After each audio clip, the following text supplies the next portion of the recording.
with my kids' father and, you know, and kids and his mom and everything for a little while until I got my stuff together. I got a job. Before I got the job, I opened the Bible. She had a Bible sitting in her house. I opened the Bible and I started reading King James Version Bible. Didn't understand nothing in the Bible, y'all. I just was reading. I just was reading it and the more that I read, and I said, God, just help me understand. The more that I read, the more that God gave me understanding as I was reading. So I'm reading the Bible, don't understand nothing. So then I begin to pray, God, help me understand what's going on in this Bible. So I started understanding as I was reading the Word of God. He gave me understanding. So I'm reading. I started, I had seen that the church that I was attending at that time was going on a Daniel fast. And I think they was only doing, no, they did it for 21 days. It was a 21-day Daniel fast. And I just jumped right into it. Had never done one before. But I was like, out of all the hell I've been through, I gotta know. I got to get a relationship with God. Yes, I had the foundation of going to church when I was younger coming up. So I knew that God, I always believed that God was real, but I just never had a relationship. I never even bothered to want to get a relationship with him. So I just dived right in. I'm reading the Word, start fasting, start praying every day, and then I got a job. Get a job. But hold on, let me back up. At Eric's funeral, everybody was so mad that a big fight had broke out or whatnot. And it was so much going on, you know, because everybody was mad that he was gone. So I ended up getting a charge or whatever. That's still on my record to this day. And it was hard for me to get anything. But when I started praying and started fasting and started directing all my attention to God, I went on that 21-day Daniel fast with the church I was at that time. And I just started praying, and God just started opening doors. So then I started saying, okay, God is really real. And okay, I like this. I started having a peace come over me. I started gaining my weight back. I started being a mother to my children that I had always been before different things occurred in my life. I started, just building my relationship with God. I got a job. I was at that same job for at least about 4 or 5 years. After I got that job, it was on. And probably like in 3 months, I moved out of my kid's father's house and him and his mom's house, and I moved and got me a place for me and my children.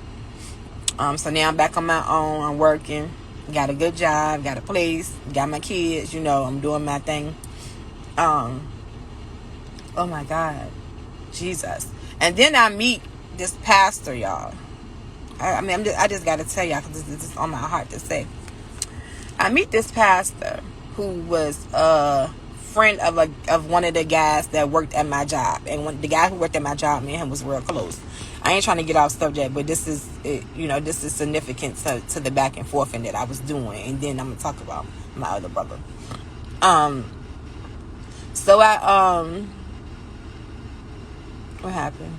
So I met him through the person that I was working with. And me and this guy, we had got real close. We never was, it was nothing like that. You know how you just get close with somebody at work or whatever the case may be. And even though he did like me and stuff, and we went on one date, it was nothing serious. We just remained very close friends. So anyway, I confided in him a lot, and we just talked a lot because he was very religious, so we was real tight. And he was like, he said, you need to speak to this pastor that I know. You need to speak to him, like he can help you. So I'm like, okay, if somebody can give me spiritual guidance, because I'm up here doing it on my own, trying to learn my stuff, then okay, I'm cool with that. So I meet the pastor.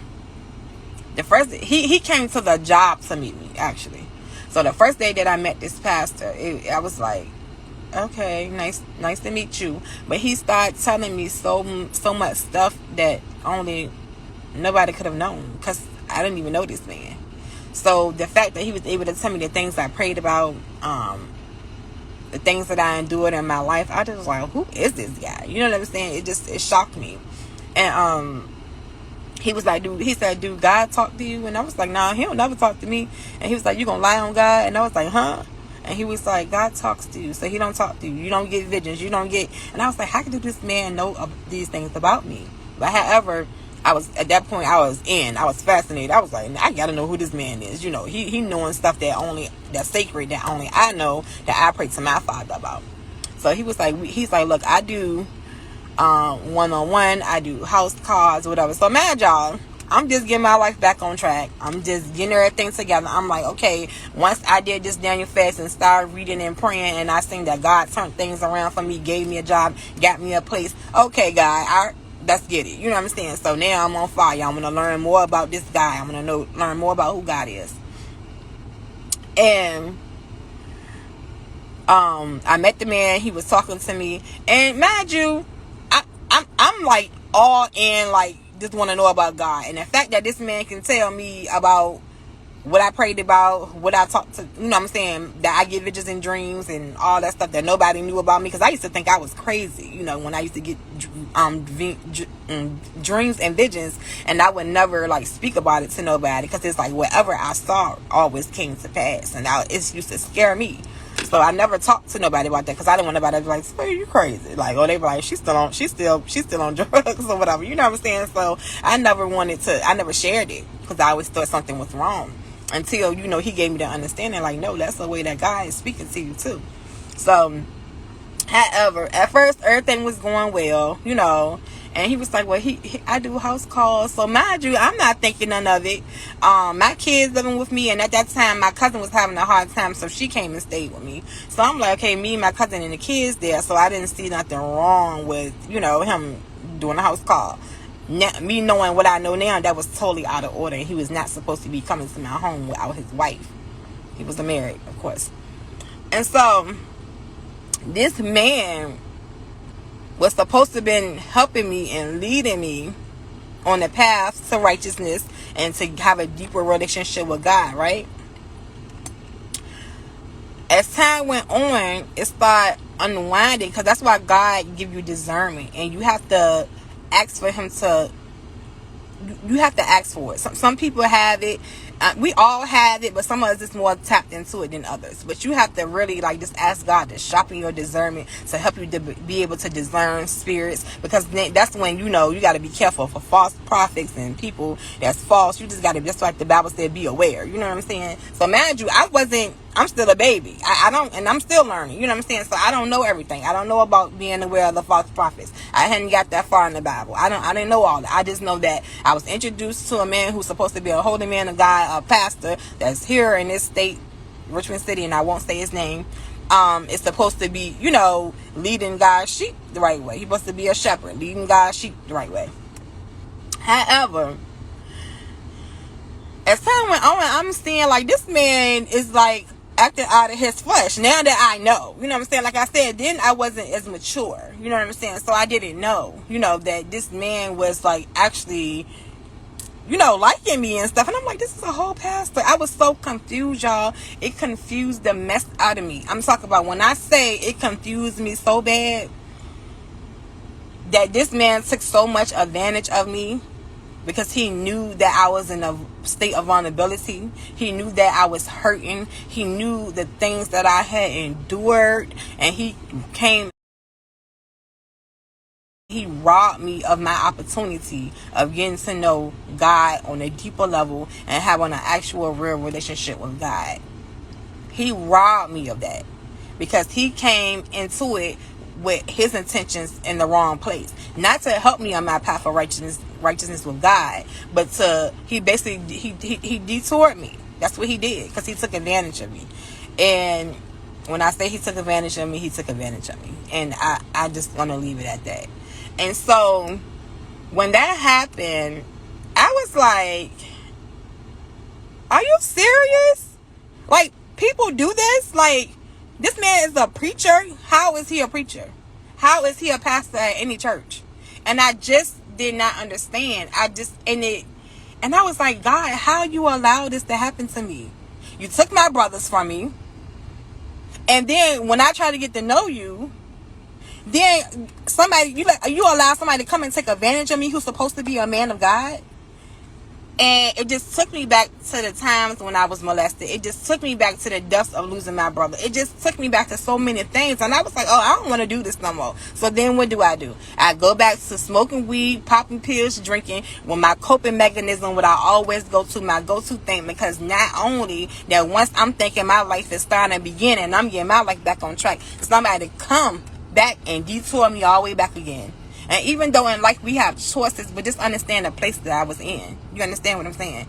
And then when I finally feel like I'm getting it together, then somebody else come and just hurt me and take advantage of me and just, and I'm like, who do care about me? Nobody cares about me. So I just got in this state of mind like, don't nobody care about me.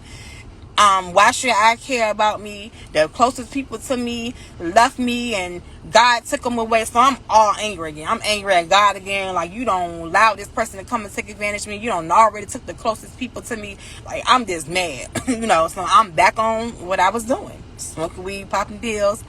And I mean, I did that for a little while. I did that for a very long time. I just didn't care to get to know God. I didn't care to be in the things of God. I refused to allow another person to get close to me. I didn't want to meet another pastor. I didn't want to go to another church so for a while I didn't go to church. I was just of the world, just doing all worldly things, messing with different men, hanging out, partying. I still went to work and took care of my kids though, but I still did what I wanted to do, when I wanted to do it, how I wanted to do it, and I was, how more, like when people who can pop pills and stuff, some people can function, some people can't. I just was a function. I could just function with it. And I'm just a whole mess. I'm a whole wreck out here. Just going self-destructing. Because I'm like, don't nobody care about me. So why should I care about myself? I just went on I just went off. Like, I just went off. Okay, y'all? So then I was like, you know what, God? I'm tired of this.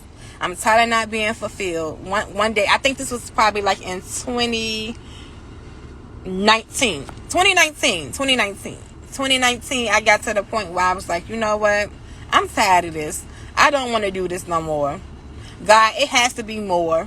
I remember being in my bathroom and I tried to